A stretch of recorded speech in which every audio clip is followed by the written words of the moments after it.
if we want to do comedy in 2021, all you have to do is talk about what you've been through and what we've all been through over the past year, because god damn it. You know? We have been through so much. Let's review, okay? Global pandemic, global recession, global injustice, Trump, wildfires, gender reveal parties, good vaccines and bad vaccines and wars, and now a plague of cicadas is on the way. Oh my God! Like the world is on fire and we have been trapped in that, you know? So I want to talk about that, but I want to talk about something specific that I don't think gets enough coverage in the news anymore, okay? Something that I have been deeply affected by, and I want to know if you have too. It's a little something called the Quarantine 15. If you are thicker down here in June this year, give me a cheer. Woo!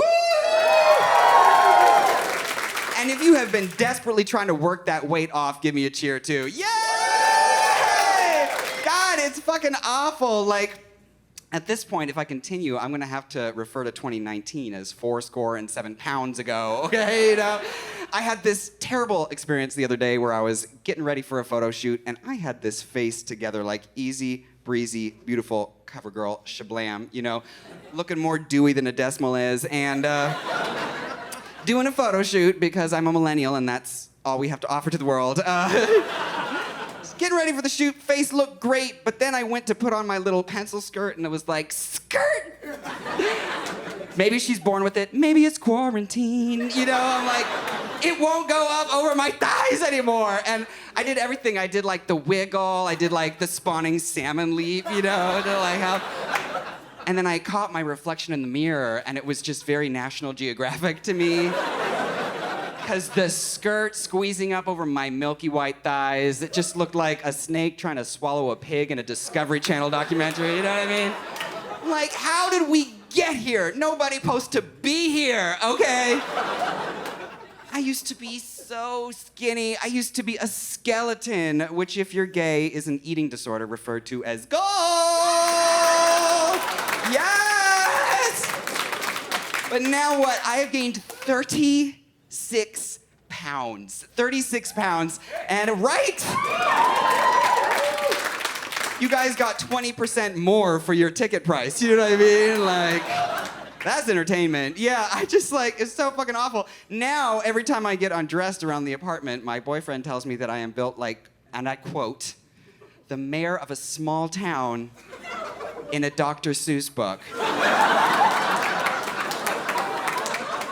And I'm like, well, I guess I'm not wearing stripedy socks to bed anymore. You know what I'm saying?